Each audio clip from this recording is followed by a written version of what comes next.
Mr. Errol Musk to stay on stage and Dr. Vivek Bindra to also please stay on stage. I request the others to take your place off stage, and I will give a quick introduction of the person Mr. Errol Musk is going to speak to. It is my honor to introduce all of you to the superstar of business coaching who has been a beacon of inspiration for his impactful mentorship of small and medium enterprises in India. He transformed his life's challenges into mission to empower others by providing affordable business solutions. Please give a huge round of applause to Dr. Vivek Bindra, founder and CEO, Bharat Business. And he is going to be talking with Mr. Errol Musk. Please give them a huge round of applause. And I'm going to hand it over to Dr. Bindra to steer this discussion. I request our media friends to please move back slightly so that the audience can also see and hear our two distinguished gentlemen on the stage. And I hand it over to Dr. Bindra to steer this discussion ahead. So thank you very much. ऐसा कहा जाता है कि समय कुछ भी हो, we still must say good morning everyone. Hey guys, come on everybody, good morning everyone. Thank you. Let's show some energy to the legendary Mr. Errol Musk. Louder, thunderous applause. Let's welcome. A very quick fireside chat. I am honored to speak to you, sir. You've come down, you've traveled, you're in India now. India is the land of culture and spiritualism. Yes, absolutely. My first question. I was told, and I have been told, that you're joining Ayodhya Lord Ram Temple. And since you're going to Ayodhya, you are accepting spirituality, you are going to a spiritual pilgrim to take the blessings. I am also joining with you there. What do you feel about the culture and spirituality of our country, India? You know, the culture of India goes back so far that in fact it's not really the culture of India, it's the culture of where humanity comes from. You know, it goes back so far.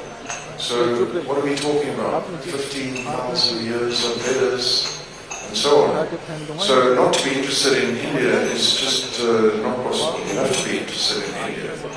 Lovely. Alright, you're excited for your visit to Ayodhya Lord Ram's temple?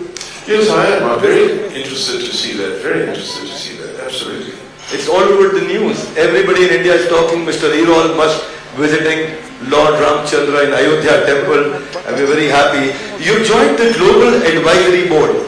Just now we signed it. How do you feel it to be part of India's green energy revolution? There has been white revolution now, green revolution is growing. What's one thing about India that has already impressed you? Well, you know, I was impressed the moment I landed at the airport. You know, the Delhi airport was magnificent to see, and the gardens and so on, so I was immediately impressed. And yes, your other question as far as going to the temple, yes, I absolutely want to go to the temple. Oh, and the clean energy.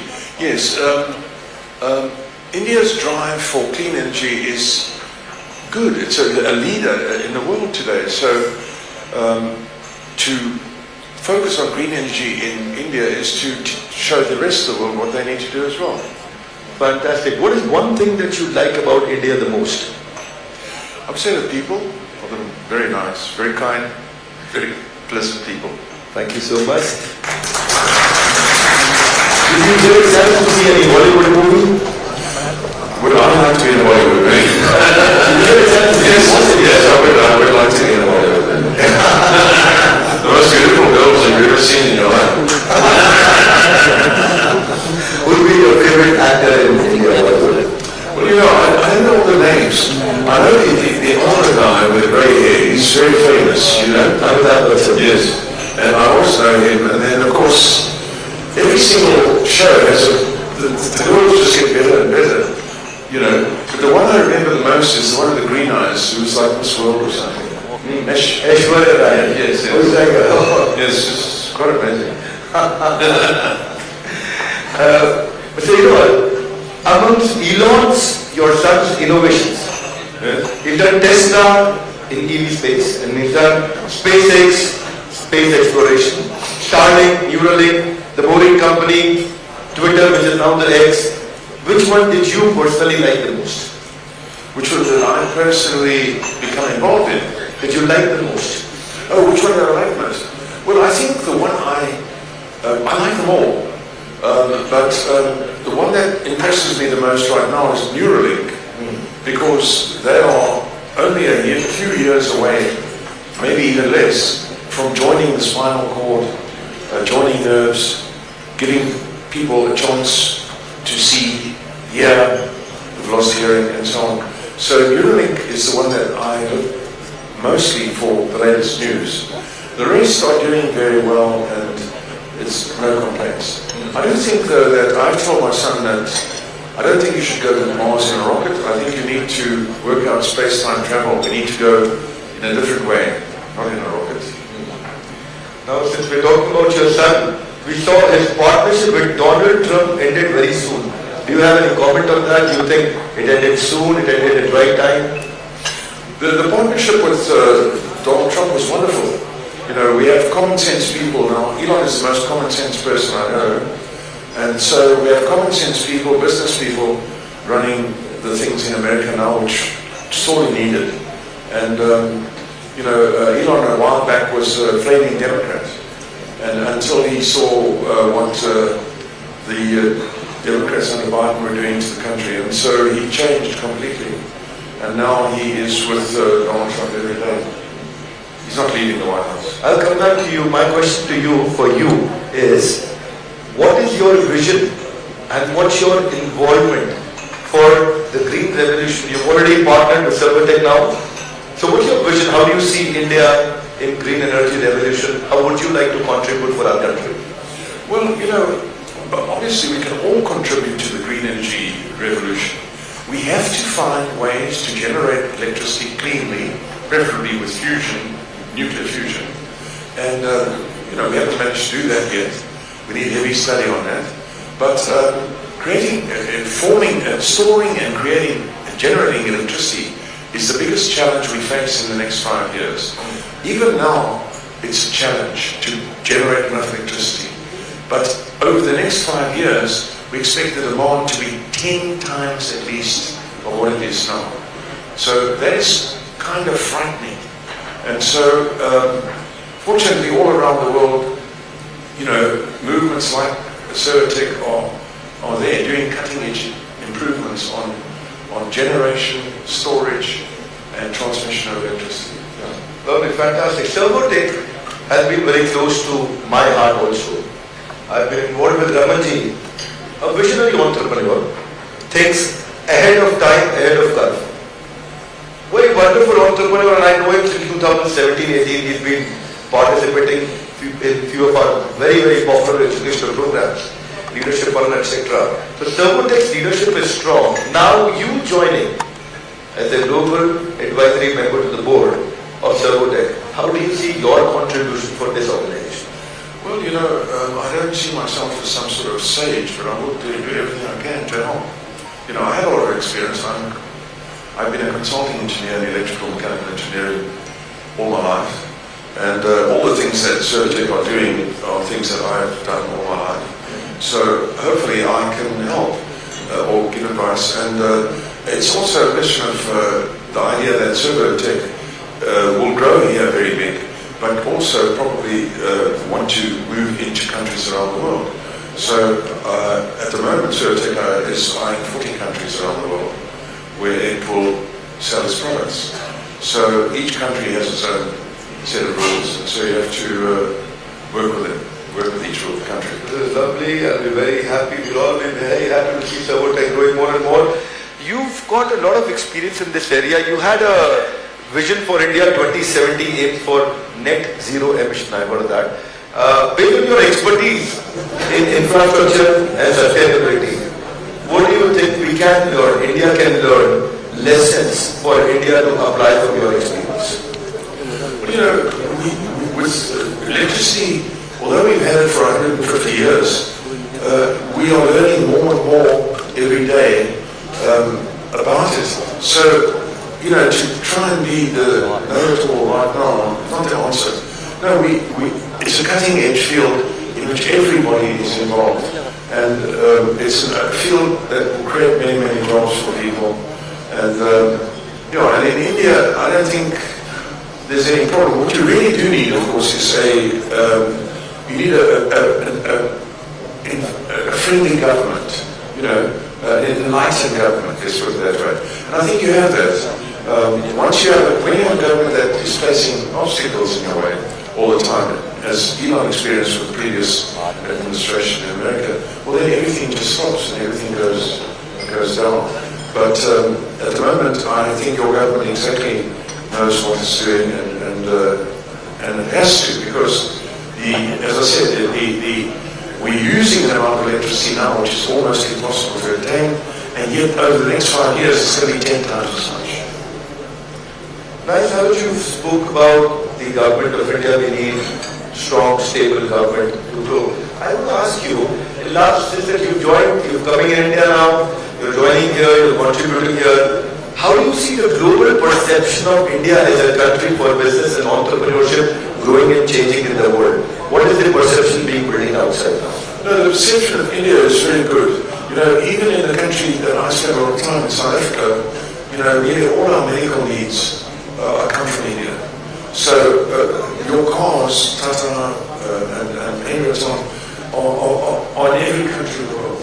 So India is perceived in a very positive light, no question about that. And and also, your present Prime Minister has somehow greatly improved to me. I love to see him on television. Oh, fantastic. Lovely, how nice. A quick question, how often will you come back to India now? Well, when I thought I was coming here, I thought, 5 days, but now I'm thinking that's too short. So I think the first thing I'll think about if I leave is I must come back. I need to see the other places, all the places. Would you like to explore more spiritual places in future? Yes. Because I'm very interested in the spirituality of India. I wrote a book which includes chapters on India and Kashmir and so on. And to do that, I had to go to the Vedas and read them, some of them. I was fascinated by the Vedas on, that talk about flying machines, and even drawings of flying machines that existed tens of thousands of years ago. And so yes, there's just so much to learn from India. The history of the human race, not just not the history of India, it's the history of the human people. Do you have any specific spiritual place in India in your mind where you want to visit in the future? Obviously, I would mind to see the Taj Mahal. That's right. Oh, okay. There's so many things in India. I've seen read several books. I must tell you, my son Kimball is named after a story written by Rudyard Kipling about India called Kim. And it's a story of a boy who gets lost in India, a European boy who gets lost, and he's raised by an Indian family. And eventually they find him. But he travels the whole of India. And it's called, it's a book, the boy's name is Kimball O'Hara. And I named my son Kimball after that story. Lovely. So I know your daughter is also joining us to Ayodhya Lord Ram's temple. She's coming to India? Yes, my daughter Alexandra is coming. When she heard I was on the strip, she said, she's got to come. This is the chance she's waited for to be able to come to India. And so we didn't stop her. We said, sure, get on a plane and come. Fantastic. One quick last question. You're in late 70s at the moment in your physical body, but you're still so energetic. You always keep going. You've been traveling, you've been doing a lot of business, you've been advising people, you're working very hard. What keeps you going? What is one message you'd like to give to our Indian youth? Well, if you tackle things that are interesting to you, why get tired? Because you get energy from the things you're doing. So from this type of thing, I get a lot of energy from it. I draw energy from the smiles of other people. So nice, people get tired, he is inspired. People when they see hopeless end, he sees endless hope. Yes. People in tough times when they cry, he has an attitude that he always wants to try. People at the age of 60 and 70, they retire, he wants to retry and not retire. So here was Mr. Elon Musk in India, and we'd like to, very excited to travel with you to Ayodhya, to Lord Ram's temple, and experience the spiritual blessings with you and your daughter, and especially with Raman Bhatia ji and the Servo Tech team. Congratulations one more time. Congratulations to the Servo Tech team. Thank you very much.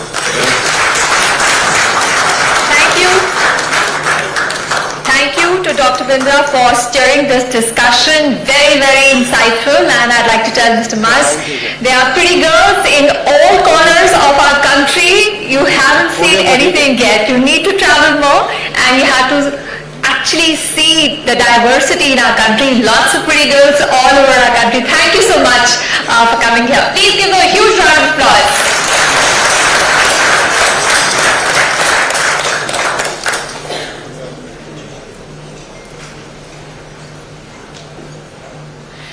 Of course, we're all here thanks to Servotech, a company at the forefront of revolutionizing the energy sector with high-end solar products and exceptionally efficient EV chargers. I would now like to introduce Mr. Raman Bhatia, Managing Director, Servotech.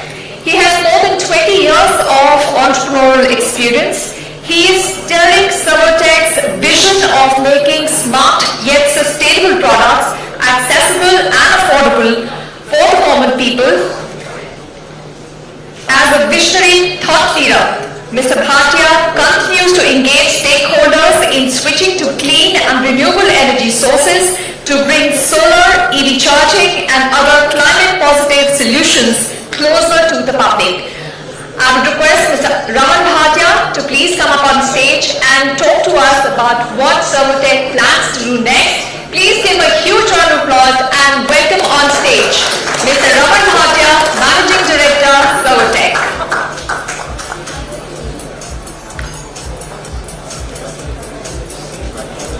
Ladies and gentlemen, please give a huge round of applause. We are looking forward to hearing from him on Servotech's next plan of action. Hello. Thank you. Thank you everyone. Sir, to coming here. Please sit down. Yeah. So first of all, I am thankful to Mr. L to joining us here, and due to him, we have organized this great event today.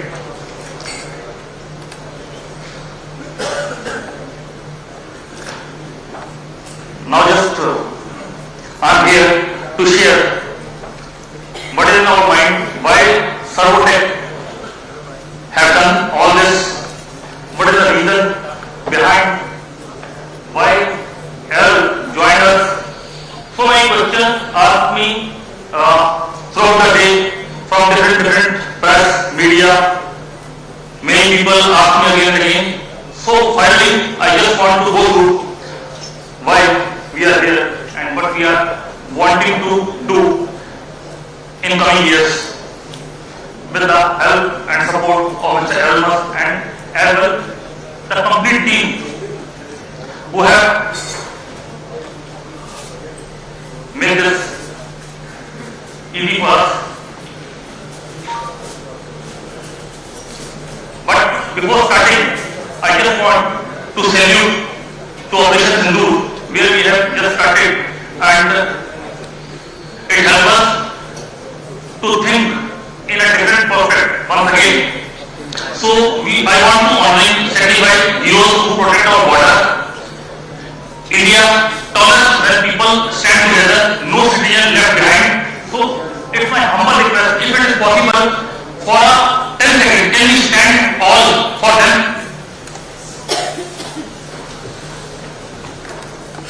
I am very thankful. You understand my feeling.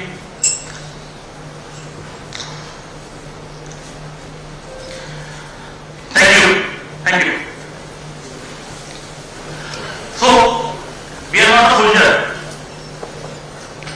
but as a civilian, as a company, how we can contribute? What is in my mind, what is in my heart? I have just tried to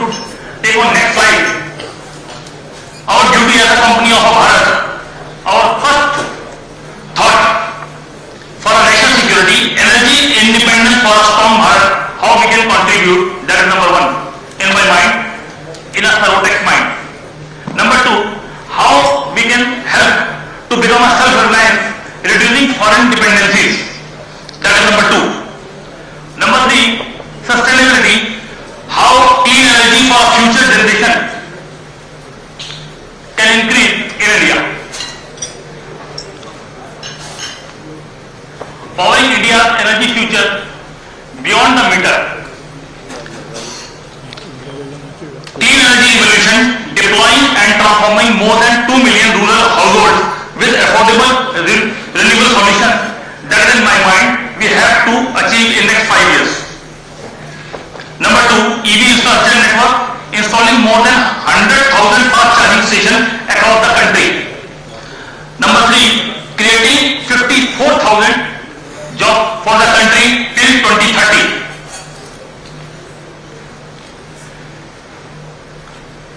India's electrifying destiny. India is not just electrifying, it's rewriting its destiny. If you try to start from below to up, the past was we were having a lot of energy dependency. Number two, currently we are building an infrastructure. Road बन रही है, building बन रही है, infrastructure develop हो रहा है, सब कुछ चल रहा है यहाँ पर. And our future is we will become a leader in energy very soon. That is our thought process.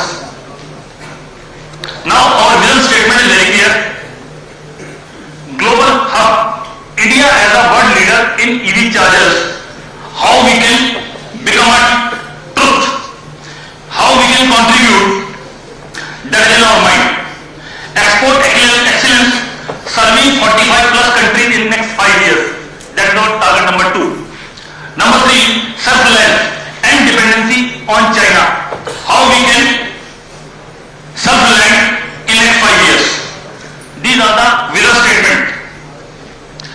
Then our mission is very clear: energy for all, reliable and affordable power reaching every corner of Bharat. Tech sovereignty, Indian innovation, Indian control of our energy future, clean power, leading the decentralized energy revolution across the Bharat. For that, we have created three pillars. Pillar number one, solar panel manufacturing, capex already committed by our own. Solar cell manufacturing, our next phase underway. Solar window technology, we are going to tie up. Future innovation focus, full stack ecosystem, raw material to rooftop, everything we will done in-house in India. That is our main mission. Pillar number two, power module manufacturing. If you all understand the chargers, EV chargers, every DC fast EV charger have two things. One is the brain, one is the heart. Brain we have already developed in India. For a heart, whole globe, more than 90% market share is with China. How we can reduce that? How we can core technology made in India? For that we have done first partnership with Watson Mill, with a France-based company. Number two, proprietary electronics, Indian firmware and hardware. We have applied more than 12 patents in India. Out of that, 2 have been granted to us. One already rolled out in news also.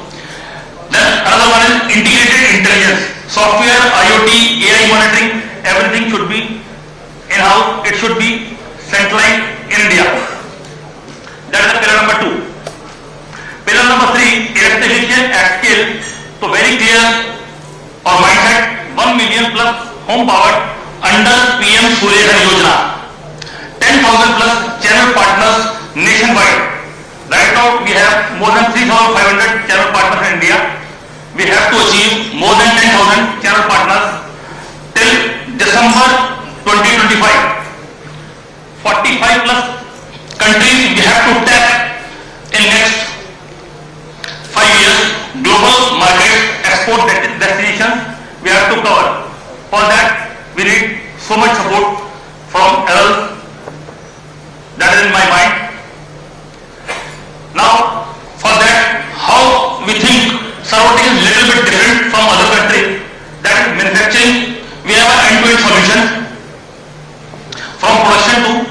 upgrade, installation, maintenance, everything. Deployment, national installation network, lifetime maintenance support, program managers, let rhythm versus hierarchy. We are not working in hierarchy, we are working in vertical based, matrix based system inside the organization we are trying to deploy. Strategic move. First is innovation pipeline, 3 breakthrough clean tech categories launching. Energy storage, we are coming with expanding into storage plus grid intelligence. We have done first hybrid solar EV charging along with the energy storage in India, which has been inaugurated by German ambassador in June 2024. Then global expansion, 45 plus countries rollout underway. Call to action, this I have made within my mind how every stakeholder will contribute. Then if we are talking about ministers or government, then ready to execute your vision on ground. Number 2, investors, more than capital, its mission equity. To innovators, co-create energy future in India. If we are talking about energy, the code of a civilization, energy is no longer just a commodity, it's a code of civilization. Servotech is writing that code system by system, charger by charger. Thank you.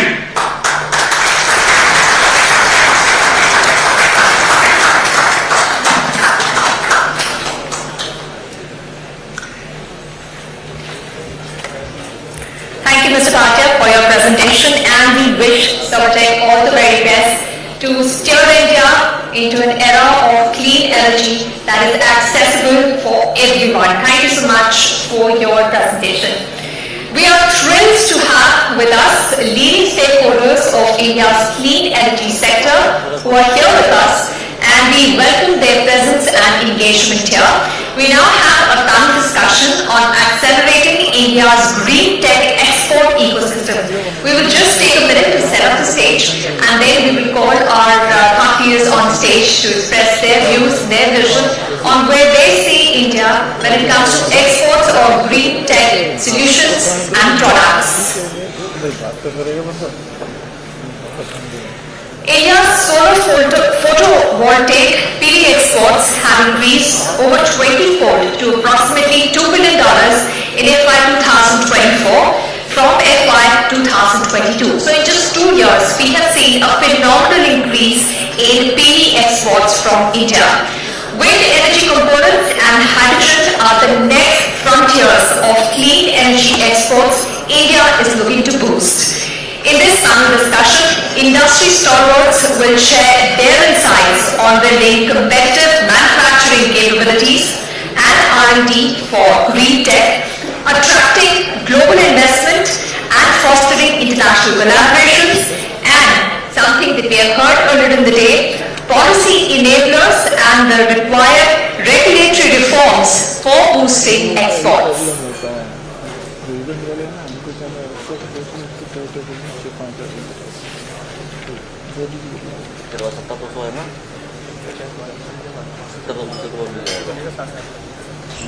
हाँ main होने की बात है ये विकास वाला camera है ना तो देखिए बीच में टास्क में मास्टर बना दो उड़ेगा ठीक है उसके मास्टर बना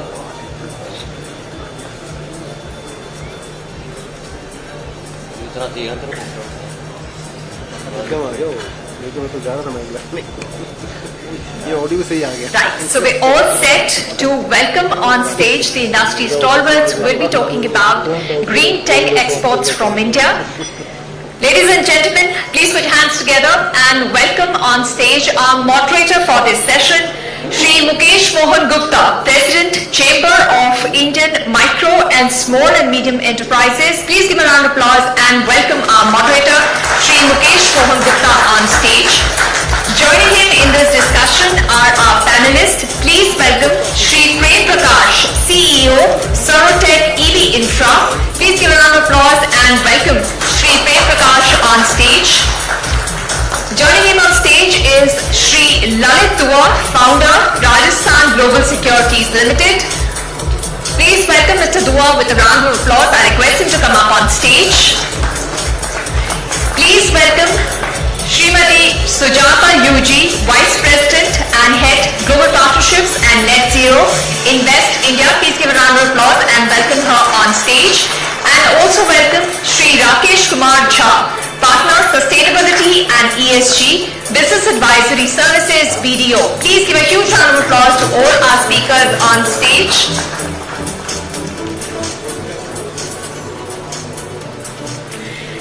Before we launch into the discussion, I'll give a brief introduction of all our speakers. Let me start with our moderator, Shri Mukesh Mohan Gupta.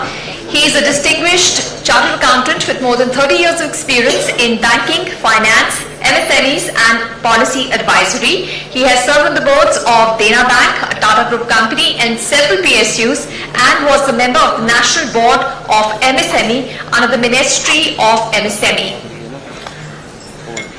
Mr. Prem Prakash is the CEO of Servotech EV Infra. He's a seasoned leader with 25 years of corporate experience, and he's driving Servotech's mission to build India's most admired EV charging infrastructure. Mr. Lalit Dua is the dynamic MD and CEO of Rajasthan Global Securities Private Limited with over 30 years of leadership in India's financial services sector. He is India's largest anchor investor in the SME market with over 100 strategic investments and a sharp focus on renewable energy. Ms. Sujata is a distinguished finance professional with over 2 decades of experience in banking, investment promotion and public policy. At Invest India, she leads key sectors including renewable energy, energy transition and decarbonization. Shri Rakesh Kumar Jha is a green energy expert with over 2 decades of experience in infrastructure, renewable energy and sustainability. I will hand it over to the moderator of this session, Shri Mukesh Mohan Gupta, to please steer this session. Thank you very much. Mr. Bhatia. Thank you very much, Mr. Mas. Before we started this panel discussion, I was just discussing with Mr. Mas. And I came to know that he has 2 ages. One age as by birth, and there is no harm in telling your age also, sir, because you have told on a recording line that you are 79. But you have another age by your energy also, which is 19 years. So a big round of applause, friends, for our guest, Mr. Mas. Thank you very much for joining head with one of the best company I have ever seen, Servotech. And I am quite confident that with your experience and with the experience of Mr. Bhatia, this company you will definitely take it to the next level. So to start with, I have a very strong panel here. And first of all, I would like to ask from the government side, we have Ms. Sujata from Invest India. And I would like to ask you, ma'am, that you are doing a lot of activities for helping foreign investment in renewable energy or green technology. Can you, for our knowledge, can you share some of the recent initiative or some platform Invest India is coming up for the entrepreneurs in India, helping them in foreign investment, in particularly in renewable energy or the green technology? Thank you so much, and congratulations to Servotech for this phenomenal milestone, and nice to have you here, Mr. Musk. Thank you for the question, Mukesh ji. For people who may not be knowing what Invest India is, we are the National Investment Promotion Agency of India. Our main mandate is to get foreign investments into the country, into the priority sectors, I would say. Energy transition is a very important element. India has a commitment of net zero by 2070. That means we require huge investments into sectors which are relevant to energy transition. Going by a lot of estimates, India needs almost anywhere between 120 to 150 billion per annum to help in this energy transition. Energy no more, I would say that it belongs to a particular sector. Energy is sector agnostic. We used to say food, stay. Energy is also one of the basic need of human aspirations and economic development. So having said that, India is at that pivotal role of not only helping itself but also being a role model to most of the emerging economies, especially for countries like from Africa, because we have similar kind of challenges and similar kind of opportunities. So what we do at Invest India is, one, present India's opportunity to global investors, not only for, as per our Honorable Prime Minister's vision of making India for the domestic market, but also for making India for the world. So that is the intent, and when we are talking about green tech exports specifically, the estimate is anywhere between 400 to 450 billion per annum by 2030. Going by that rough estimate, even if we look at 10% of that share, we can look at easily 40 to 45 billion in exports in green technology. And that is where we see a huge opportunity for Indian companies to be able to capture, able to rise up to the challenge, not only solving problem in India but also solving the global problem. At Invest India, the kind of platforms which we create is, one is direct foreign investments into sectors which are relevant. Second, because we know, as Mr. Bhatia was also mentioning, that technology is something very, very relevant for this transition. We need not reinvent the wheel. There are already established commercially scalable technologies which are present across the Western countries. So our aim from the government is to create that bridges with geopolitically friendly countries where we can enable technology transfer and support to Indian companies. And India offers the scale in terms of domestic market, but also because of our geopolitical strategic positioning, we have a lot of FTAs coming in. We just concluded UK FTA. We had this EFTA. We are working very vigorously on the US FTA as well, bilateral as well. So these are some of the treaties which the Indian manufacturers can leverage, use technologies from foreign partners, and then use this opportunity to capture the market of 40 to 45 billion. And that is our main role, to enable all these platforms, enable all these G2G bilaterals, G2G engagements, and help the Indian sector, industry standards. Thank you. So there are huge opportunities, and the government is also running side by side to make a Viksit Bharat. But Rakeshji, I would like to bring in you here, that in spite of the fact that there are huge opportunities and the government is also working hard, what are the barriers you feel before the Indian industries or the Indian entrepreneurs which are putting some pressure on export of green tech? Thanks for this wonderful opportunity, and thanks to Servotech, and wish them all the very best in their endeavor, and especially this association and guidance that they are going to receive from Mr. Musk. Really quite fortunate. The question is quite pertinent, that why it's not happening and why we are still lagging a bit in green tech export. Though I'll quote IEA report that mentions that the total market size of green energy export globally would be approximately $10 trillion. And we are not getting a good share of it. I mean, maybe there are many reasons.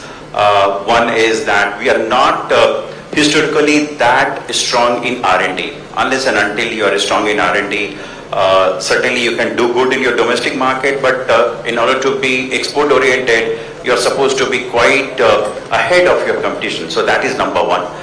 We need to start investing in R&D, and I have been seeing in the recent past that this has been the focus of the present government. We have seen lots of startups coming up in the R&D sector as well. Second, I'll say this is an opportunity. There was a problem of competition in the market. Competition because of the price, because of the technical edge, the reach and everything. But now the opportunity is quite, I'll say, quite good. Especially when the world is saying one country plus one kind of arrangement. I mean, I'll say clearly China plus one kind of mindset that the world has been going through. And this gives an immense opportunity for us to get into this space. Yes, there are bottlenecks like why we are not able to be competitive in the market. There are lots of issues. Issues like cost of manufacturing could be one. how can we reduce? Can we say that the cost of finance in India is quite competitive to the rest of the world? The answer certainly will be no. I have been working very closely with MSMEs, sir, and when I interact with them, and when I ask this question at what cost you are getting your loan, I get an answer 12%, 14%, 16%, and that too through collaterals. Can we do something? If you see China or many other countries, developed countries which have been the R&D hub, which have been the hub for exports, the cost to finance is low, quite low compared to India. So this is another aspect that we need to take care of. Though there are multiple issues, but one major, I'll say, gap that we have is that of a skill. Technology can come, finance can be facilitated very quickly, but skill is one thing that will take some time to bring. Especially in the newer technologies area, you are supposed to build skills. Those gaps you are supposed to bridge. And I'm aware the government of India is working on this, but we need to identify the areas in which we want to bridge this gap, area in which there is good potential for export. What are the gaps in that, and then try and bridge the skill gaps there. These are few of the Thank you very much. So I feel that listening to you, many entrepreneurs will definitely try to overcome these things. But you mentioned a lot of R&D is required. The interest cost is also hurting the entrepreneurs for their scaling up. Now the new area is there, which is through IPO route, and for that Servotech also opted for that SME IPO route to raise a lot of funds without any cost, at least in no interest. There will be dividend and other costs, but the compliance is important. So Lalitji, I would like to ask from you, you are a big investor in listed and non-listed companies. Which type of R&D you do and which type of company you see are able to raise funds from the market? So what you see while investing in any company? So we look at a lot of factors, but the first factor, if you ask me, would be the promoters and promoters' vision. So as Dr. Upendrra was saying, that we want to invest into those promoters which are ahead of curve, and Raman Bhatia is one of them. So I remember when they came out with an IPO, the object was to manufacture LED bulbs, floodlights and all this, and look where he is. So he has been ahead of the curve. So at that moment of time, maybe that was the flavor, that was the need of the hour. But as he visualized that what would be the need of the hour tomorrow, he kept on pace with it. So when he came out with an IPO, the market cap was maybe probably 50 crores and then the IPO size was 15 crores, something like this. Today the market cap is 2350 crore. It is already a 50 bagger. So we need promoters like him, and we try to look promoters like him who could think about tomorrow, not about today. Today is already discounted. Past is already gone. So it is all about future. And those people who can think ahead of time, they succeed. And stock market also discounts the future. Yeah, so Datari, so just Mr. Jha referred some of the other things also, that the collateral security is also one of the problem being faced while availing any loan from the banks. But I am quite sure that the Government of India has introduced, and particularly in this budget also, Mr. Musk, for your knowledge also, collateral-free loans are now available up to 100 crore of rupees for entrepreneurs. And there are various schemes for the startups also, where the loan up to 20 crore is available for the startups without any collateral security, which earlier was only 10 crore rupees. You are also supporting startups in a big way, and some of your initiative, I could see the SolarX Grand Challenge is there. International Solar Alliances and World Association of Investment Promotion Agencies are also there. How do you see that startups can be supported in India in the sustainable and clean energy space through your organization particularly? Sure. The Government of India recognizes the role of startups. These are new age technologies, and there are no legacy businesses which can understand energy transition. We use AI, we use newer technologies and newer form of energy sources. So what we are currently doing is how to empower startups. Especially we understand that they have three main challenges.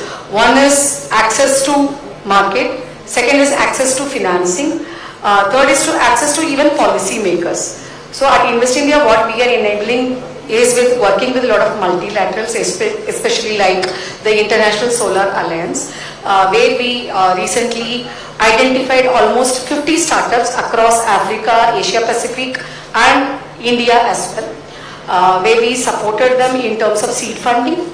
Second is in terms of giving them access to all these markets, Africa to test your product, even in India to test your MVP, but also developed markets where you can scale up and where you can find right partners. So there are many schemes which the government of India is working on. So our suggestions to any startup wanting to test out solution or wanting to scale up, we are very happy to support you. Please do reach out. Startup India is one such initiative. We already have almost 5,000 plus startups in energy transition specifically. So we'll be very happy to work with each of you and then support you in your journey, thereby enabling not only India's transition but also the global transition. The biggest problem, I suppose, the startup or the MSMEs or any entrepreneur face is the lack of awareness. That's the problem. I work in MSME space, but I always say that every morning I came to know one or the other scheme which I feel that I was not aware of. So you cannot expect from the MSMEs, in maybe tier 2, tier 3 cities of aware of all the schemes which the government is having. Absolutely, that's why we work with partners like you who can support and then disseminate this information. So I would just like to share one thing for the knowledge of the August gathering here, that we are coming with a book covering all the ministries and all stakeholders, their schemes, particularly for the MSMEs and startups. So perhaps that will be an encyclopedia of all MSME and startup schemes, and we are working it with Savotec. And Savotec is definitely playing a fantastic role, which will definitely help in making Viksit Bharat.